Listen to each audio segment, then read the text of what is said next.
नमस्कार दोस्तों, आपका स्वागत है हमारे YouTube channel scary story house. आज की भूतिया कहानी भूतिया कमरा नंबर 13। मध्य प्रदेश के एक सुनसान गांव के किनारे एक पुरानी हवेली खड़ी थी। हवेली इतनी पुरानी थी कि उसकी दीवारों पर उगी काई और टूटी खिड़कियां देखकर ही लोगों के रोंगटे खड़े हो जाते थे। लेकिन उस हवेली की सबसे डरावनी जगह थी कमरा नंबर 13।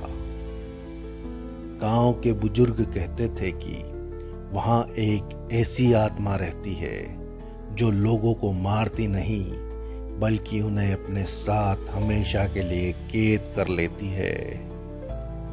जो भी उस कमरे में रात बिताता है वह कभी वापस नहीं आता। शहर से आया अर्जुन इन कहानियों पर विश्वास नहीं करता था।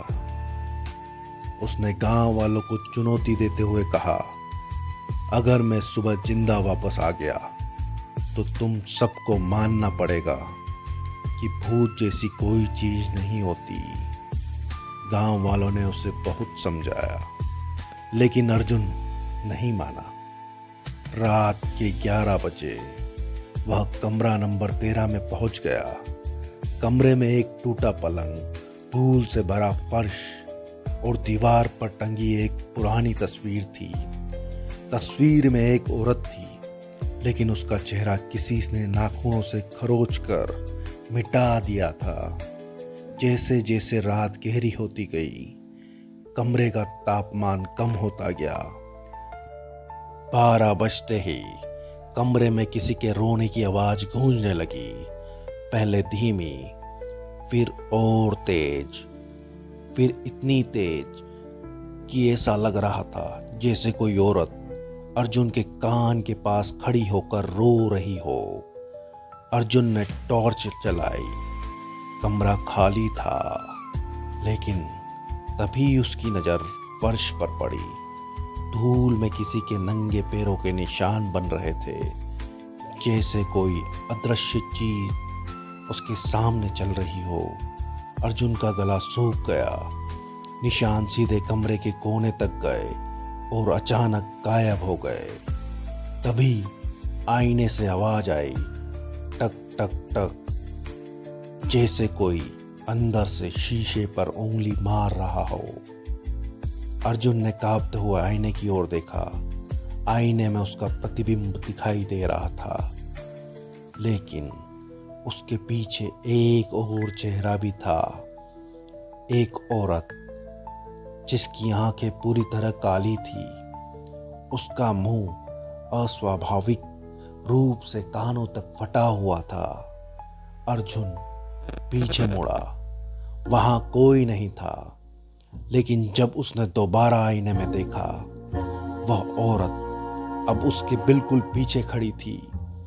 अर्जुन चीखा और कमरे से बाहर भाग पड़ा। गलियारे का डर। जैसे ही वह गलियारे में पहुंचा उसे एहसास हुआ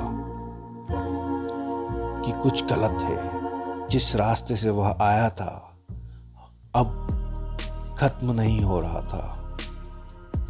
गलियारा लगातार लंबा होता जा रहा था। अर्जुन जितना भागता रास्ता उतना ही बढ़ता जाता। अचानक उसे पीछे से पैरों की आवाज सुनाई दी, ठप ठप ठप, जैसे कोई उसके पीछे दौड़ रहा हो। उसने पीछे मुड़कर देखा।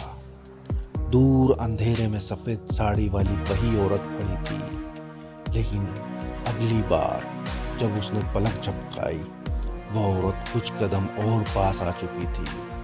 अर्जुन पूरी ताकत से भागने लगा। फिर अचानक उसका पैर किसी चीज से टकराया। वह जमीन पर गिर पड़ा। उसने टॉर्च उठाकर देखा और उसका खून जम गया। जमीन पर इंसानी कंकाल बिखरे पड़े थे। उनमें से कई के हाथों में पुराने मोबाइल, घड़ियां और कपड़े थे। यानी ये उन लोगों के अवशेष थे जो पहले यहाँ गायब हो चुके थे। तभी एक कंकाल का सिर धीरे धीरे उसकी ओर घूम गया और उसके जबड़े अपने आप हिलने लगे। भागो मत, अब बहुत देर हो चुकी है। हवेली में अर्जुन भागने लगा। आखिर उसे एक दरवाजा दिखाई दिया। उसने पूरी ताकत से उसे खोला, लेकिन अंदर जो था उसे देखकर उसकी चीख निकल गई। कमरे के अंदर सैकड़ों लोग खड़े थे। सभी की आंखें खुली थी। उनके चेहरों पर कोई भाव नहीं था। वे बिल्कुल मूर्तियों की तरह स्थिर खड़े थे। तभी अर्जुन ने उनमें एक चेहरा पहचाना। वह गांव का वही आदमी था जो 10 साल पहले गायब हुआ था। फिर दूसरा चेहरा, फिर तीसरा चेहरा। सभी वही लोग थे जिन्हें मृत या लापता माना गया था। अचानक सभी ने एक साथ अपनी गर्दन उसकी ओर घुमा दी और एक साथ बोले, वह तुम्हारा इंतजार कर रही है। तभी कमरे का तापमान अचानक शून्य जैसा ठंडा हो गया। अर्जुन के पीछे किसी की सांसें महसूस हुई। उसने धीरे धीरे पीछे देखा। वही औरत, लेकिन अब उसका चेहरा साफ दिखाई दे रहा था। वह हवेली की मालकिन थी। कई साल पहले उसके पति ने उसे इसी कमरे में जिंदा दीवार में चुनवा दिया था। मरते समय उसने श्राप दिया था, मैं कभी अकेली नहीं रहूंगी। तभी औरत ने अपना हाथ अर्जुन के सीने पर रखा। अर्जुन को लगा जैसे उसकी आत्मा शरीर से बाहर खींची जा रही हो। वह चीखता रहा, लेकिन आवाज बाहर नहीं निकली।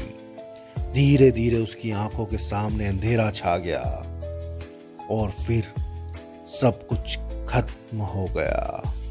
अगली सुबह जब गांव वाले और हवेली का मालिक कमरा नंबर 13 तक पहुंचे तो वहां अर्जुन का शरीर नहीं था, लेकिन दीवार पर एक नई तस्वीर टंगी थी। उस तस्वीर में अब 2 चेहरे थे, एक उस औरत का और दूसरा अर्जुन का। दोनों तस्वीरों के अंदर से मुस्कुरा रहे थे।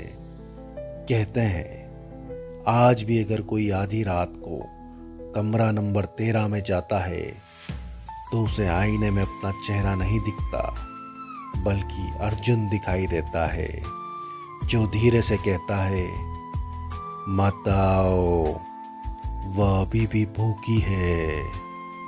और उसके बाद आईने में एक काला हाथ दिखाई देता है जो धीरे धीरे बाहर निकलने लगता है। ये डरावनी कहानी आपको कैसी लगी है कमेंट में बताइएगा। अच्छी लगी तो लाइक कीजिए, चैनल को सब्सक्राइब कीजिए। मिलते हैं नई कहानी में।